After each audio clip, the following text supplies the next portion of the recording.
Billie Hassebrock is an arts professional specializing in theatrical direction and education. She built a career on building access and inclusion in the arts and honed those skills in a variety of roles before arriving here at Bellevue Youth Theater as the artistic director. Let's go inside and learn more.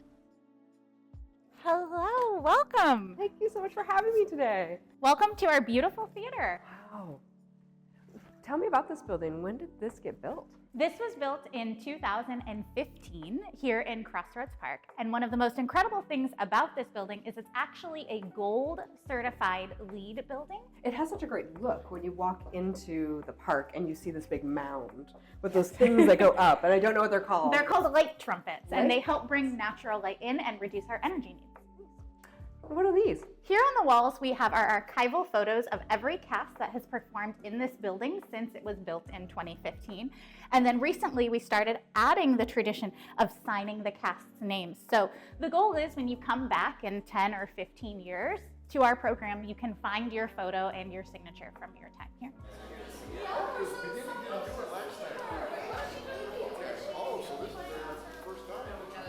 Tell us a bit about your story. Like, how did you get here at Bellevue Youth Theater? I started in the theater. I saw my first show when I was 3.5, and I went with my aunt, and she expected me to be squirmish. And instead, the second I sat on her lap, perfectly silent, fell in love. And as soon as the curtain closed, I said, "When can we go see another?" And so I got the bug at an early age. I performed in youth theater for most of my life, and then I moved to Los Angeles and did amateur and community theater, and then professional theater, some independent films, and at that time I realized I wanted to be a teacher, and so I went back to college kind of later in life, got a degree in theater directing, and then a minor in education, and then went from Los Angeles to Boston and did my master's degree there, and then my MFA there in theater education and applied theater. Applied theater is using theater in non-traditional forms. So using theater in a math classroom, or using theater for a protest, or using theater for a flash mob, anything that's just not theater within a theater space. And then after that, I taught in public schools and taught at the collegiate level for a while. And then I had my son and I wanted to move home. Bellevue is my hometown, and moved back here, and this job was open, and it just aligned because I love using theater to help inspire a new generation to find their voice.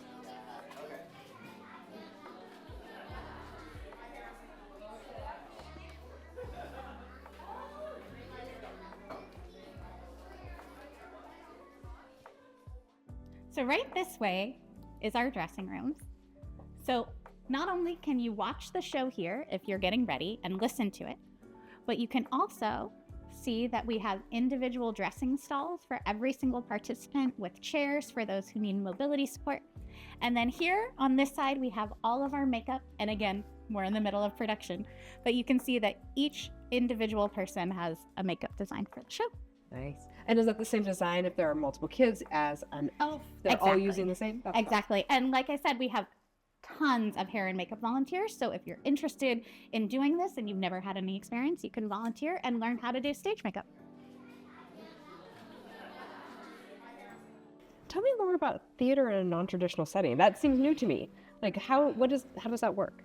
So theater is storytelling at its core, and everybody is a storyteller, even people who are not theater artists. So when you bring a theater artist into a space to help somebody tell their story, so going into a memory care unit and interviewing senior citizens and then creating a play of their lives for them, or taking, and if there's an important initiative you want to pass, you could stage a play on the steps of City Hall. So lots of different ways that you can use theater with different communities to help amplify their story.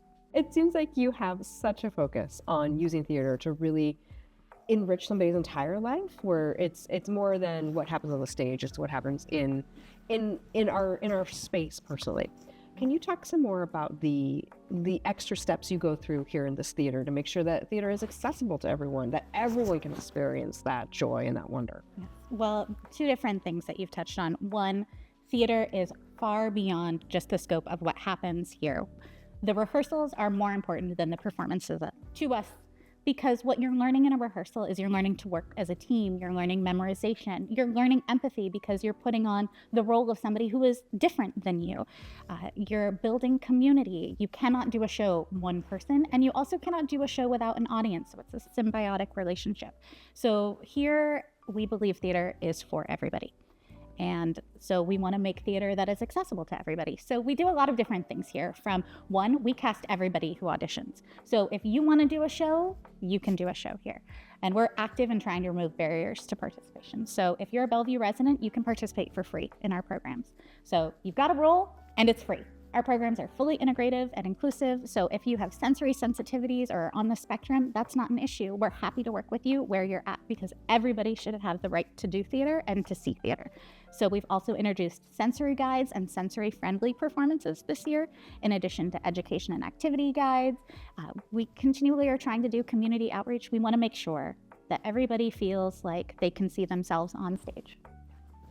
This space seems like such a fun investment for a city to make, to build a theater for youth. Yeah. And what makes a youth theater different than maybe a more traditional theater someone might be used to? You go, you see a production in a big house. What makes this different?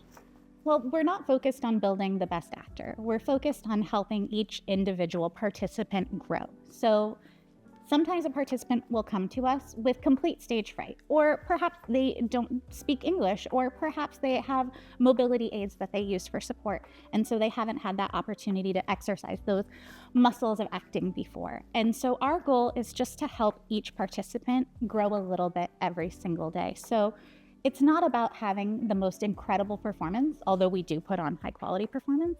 It's about helping people to grow and to find community. And so as a youth theater, the community part comes first, and it always has and it always will. We want to help young people build confidence. We want to help them build leadership skills. We want them to walk out of here feeling stronger, braver, more capable than they walked in. And that's the main thing.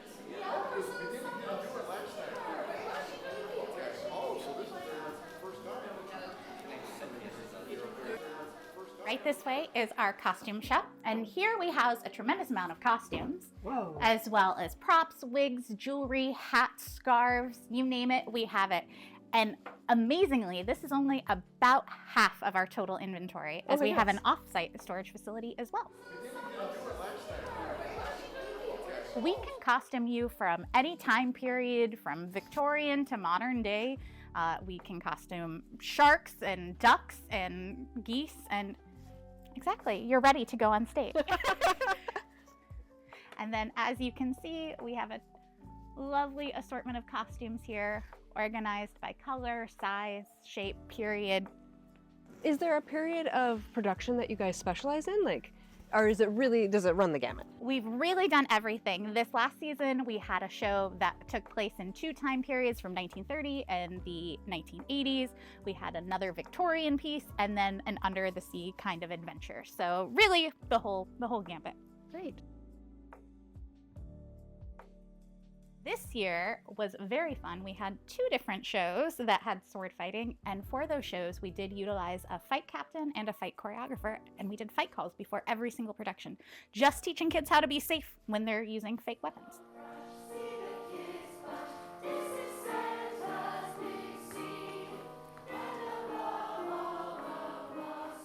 We've launched a new playwriting laboratory this last year, and so now we're amplifying our teen voices, and then we bring in other community programs to help amplify what is so important to our young people.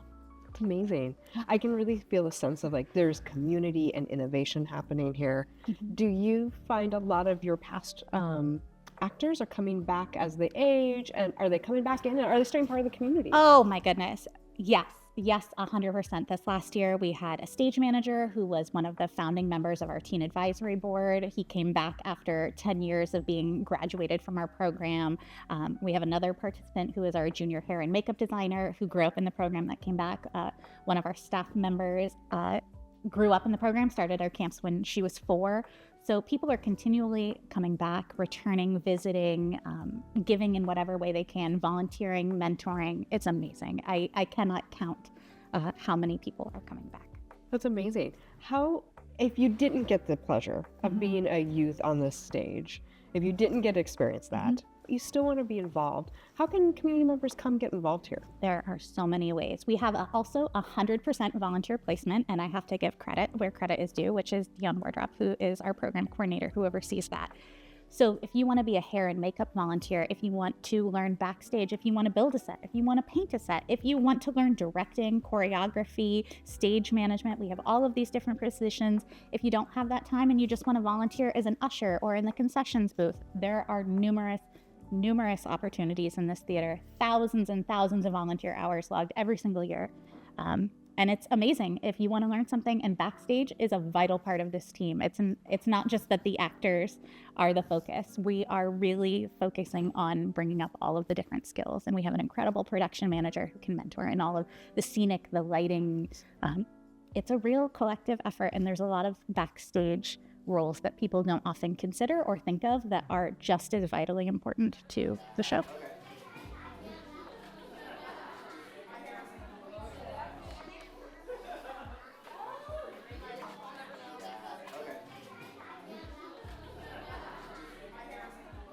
Right this way, we have our booth. And so in here is what controls the magic. So this right here is our lighting console. We have all state-of-the-art technology, intelligent lights, many different colors of lights, and we're trying to start upgrading to LEDs, which have a higher light saturation. Here is where our stage manager sits. A stage manager is a vital position here in the theater, helps make sure everything runs smoothly. We also have our projection operator who will sit here and control all of the projections. And then our sound operator who's controlling the live sound as well as any pre-recorded sound or sound effects. And then incredibly, in this room, something you may not be familiar with is that we live stream as many of our productions as possible. So in every show, we have a video switcher who is operating between 3 different cameras and then live streaming our shows out to audiences. So if you have a child or a family member in a production and you can't come to see them, you can watch it online. That's great.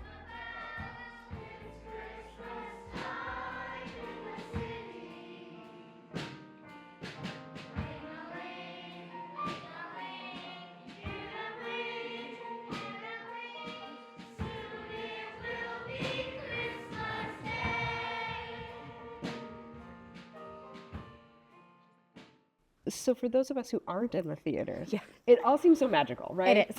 Like, there's so much here. Oh, can you tell us some stories about the backstage life or the drama of a production? Like, tell me about that. Let me live it. Sure. I mean, the main thing is when you walk in this, let's say it's a performance day. You walk in, you sign in, you get on your costume and your makeup, and you're singing and dancing. And one of the things that I like to say to all of our participants is you're always pre-forgiven for all of the mistakes that you make as long as you're trying your hardest.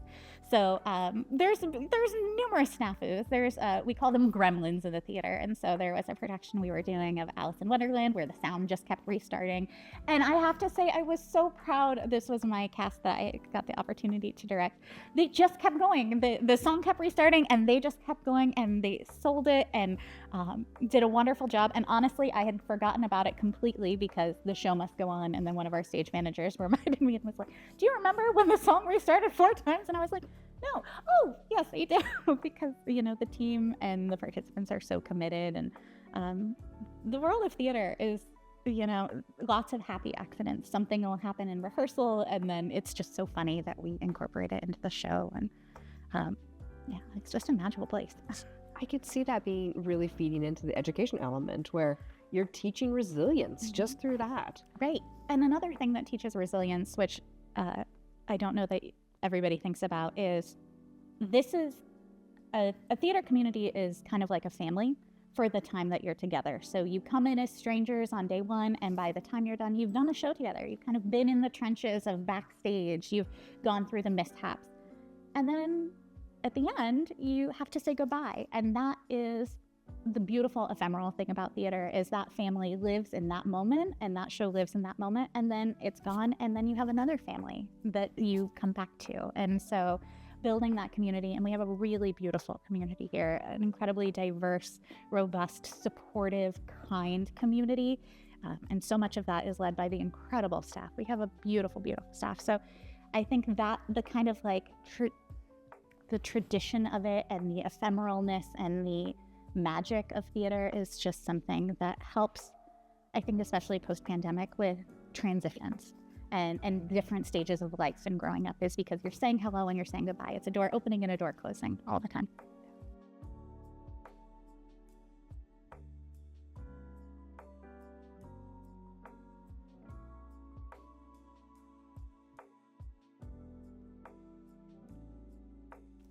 Talk a bit more about the community aspect.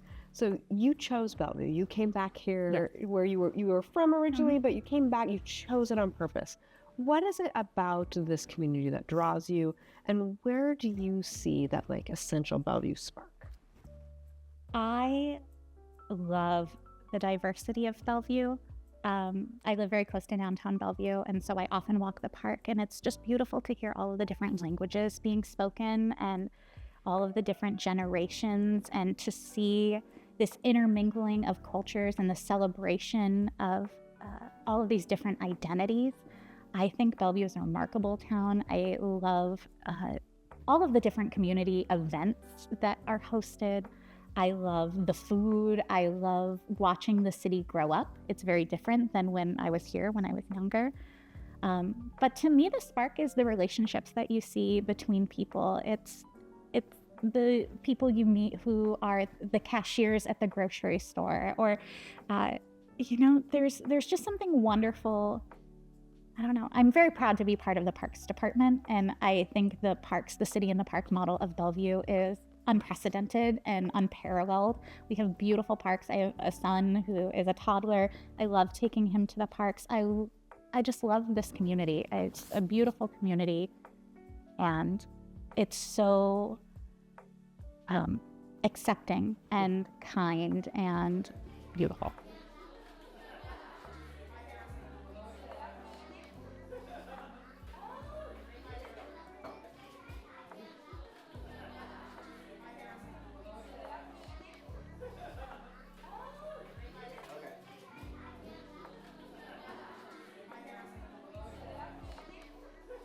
So where are you going to take us? What's next for you, for Bellevue Youth Theater, for theater and innovation in our community? Well, I think a lot of it has to do with implementing from the theater world kind of standards and practices around safety and bodily autonomy, and making sure that we're teaching young people about consent and the ability to advocate for themselves. I think it's about teaching the social emotional skills of learning how to build friendships, learning how to socialize, learning how to build empathy, and honoring your commitments when you join a team or a sport or a play. So I think the trajectory right now for Bellevue Theater is really focused on continuing the inclusion work that we're doing, and also looking at what are the stories we're telling, how are they reflective of our community, who are we not seeing in our theater, whose stories are not being told, and trying to tell those stories, because ultimately this is a community organization and we want to tell the stories of our community, and we want to tell the stories that are not being told and give them those space, because we want people to know that they're seen and they're valued. And that's the best part of the theater, is the resonance of when you see a show that moves you or touches you or makes you think. And this last year we did a production called The Ghost Girls, which was written by one of our staff that told the story of the radium dial painters. And the cast comprised mostly of participants 9 and up. And these young women primarily resonated so much with the historical counterparts that they were playing. They were doing extra research. They thought so much about it. And that show, which has a tremendous amount of death and dying, as tragically was the case, we didn't want to show the death and dying on stage. We're a youth theater. That's one of the things that you kind of have to consider. But we had the director did this beautiful thing where they put their paintbrush in a jar and then walked off. And it was just this beautiful theatrical moment. And you could feel the audiences just feel the impact and the reverence for these incredible women who fought for labor regulations almost 100 years ago. And so the opportunity to educate and to teach history, and to also see these young people realize that these historical figures were not far from themselves and not much older than they were at the time. So I'd like to see more stories like that, and more staff written and more participant written stories on stage. Wonderful. what else should we know? What else is inspiring you in this work right now? Young people today are incredible. They are so smart about mental health issues. They are so excellent at advocating for themselves. I'm seeing a tremendous increase in anti-bullying culture. I am seeing, and that's a wonderful thing about having an inclusive program like this, where we have so many participants who have physical or cognitive disabilities, and to see them so robustly supported and loved for who they are and all they bring to the table, that kind of empathy and that kind of joy and that kind of collective joy in storytelling is so inspiring. So I just am inspired by our young people every day in the little moments that they have. There's a moment where we had put fog on the stage before we did a production of Frozen, and these little ballerina girls running through the fog and laughing and giggling. It's just pure joy. It's pure joy every day. And young people are brave and bright and funny and resilient and clever. And so that's what inspires me every day. It's what brings so much passion. And to see so many people who you don't necessarily see on Broadway stages. Historically, systemically, there have been a lot of people who have been gatekept from being able to perform in theater. To see all of those people welcome and loved and supported in this space is also inspiring. So I think the thing to know is come see a show, come see these wonderful young people working together, because for an hour, 2 hours, it's escapism, but it also brings so much joy. It will make you feel inspired about the next generation. It will make you feel positive about what is to come. Thank you so much, Billie. Thank you for being here and sharing all of this with our community. We are lucky to have you. Thank you. And thank you for having us here. Honor. It is my honor. I love working for the city. I love being a part of this city, and I love this theater, and I just want to welcome everyone into our space. Thanks, Lori. Thank you. Bellevue Youth Theater's mission is to provide opportunities in the performing arts for all young people, regardless of income or ability, and allow them to perform before a live audience. At the same time, the theater provides the community with quality productions which are both entertaining and socially relevant for the entire family. Bellevue Youth Theater will continue to serve its target group of middle and high school students through a theatrical program that involves the broader community in a safe, welcoming environment that removes barriers to participation.